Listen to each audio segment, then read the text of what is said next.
आप लोग साइड में जाइए, सारे लोग जो आगे बैठे हैं। आप पढ़े लिखे जो जिन्होंने, आप यकीन जानिए, अब मैं जिस शख्सियत को बुलाऊंगा, आप उनका चेहरा देखिए, वो दिखेंगे आपको आकर्षण का केंद्र। शक्ल पे जाओगे तो लगेंगे जितेंद्र, पर जिस हीमैन स्टाइल में वो पढ़ाते हैं, इसलिए उन्हें हम सब बोलते हैं डियर सर धर्मेंद्र।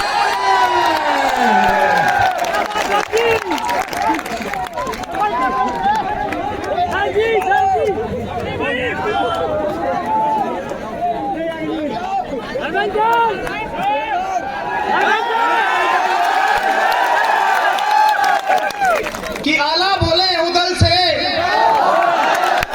कि आला बोले उदल से, अब कायरता कैसी भाई। मेरे साथ बोलेंगे कि अब बोले आला उदल से, अब कायरता कैसी भाई। और महोबा की मिट्टी मांगे इस लहू की सच्ची गवाही, इस लहू की सच्ची गवाही। और जब तक सांस रहे तन में, और जब तक सांस रहे तन में, तब तक रण से ना हटेंगे।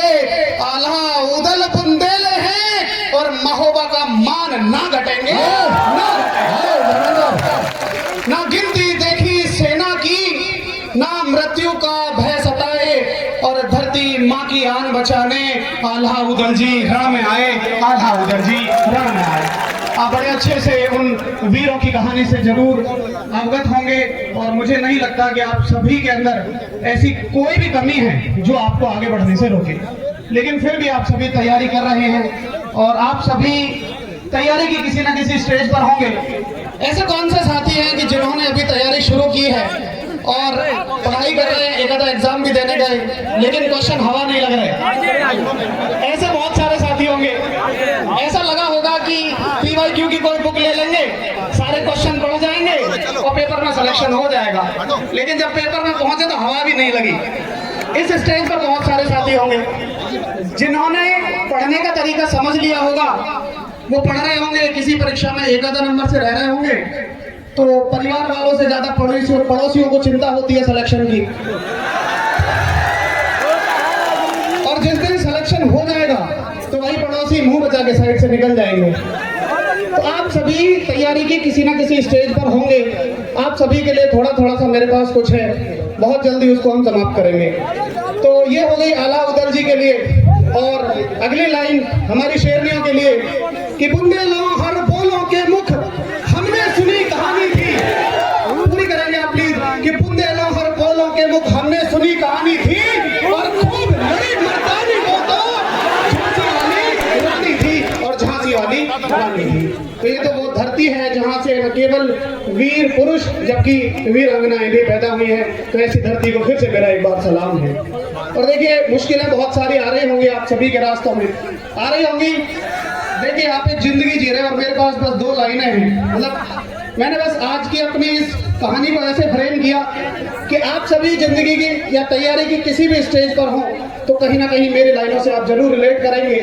उन सभी मुश्किल झेलने वाले साथियों के लिए बस मेरे पास 2 लाइनें हैं कि देखिए, जिंदगी है तो आसान कैसे होगी, कि जिंदगी है तो आसान कैसे होगी, और अगर आसान है तो ये जिंदगी कैसी होगी।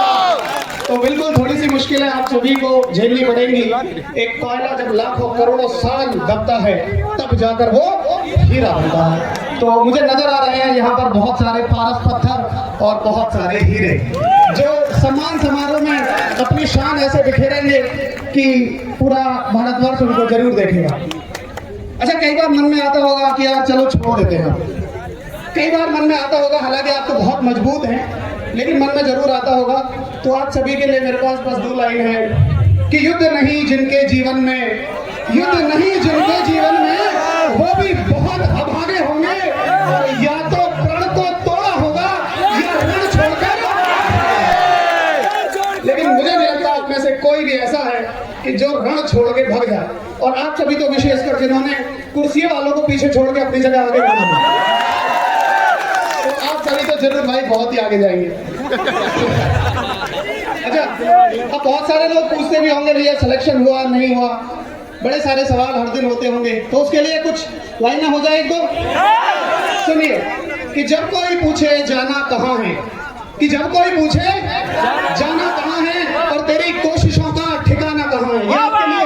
कि जब कोई पूछे जाना कहाँ है, तेरी कोशिशों का ठिकाना कहाँ है, तो कह देना हम अपने हाथों से मुकद्दर लिखेंगे। क्या कह देंगे?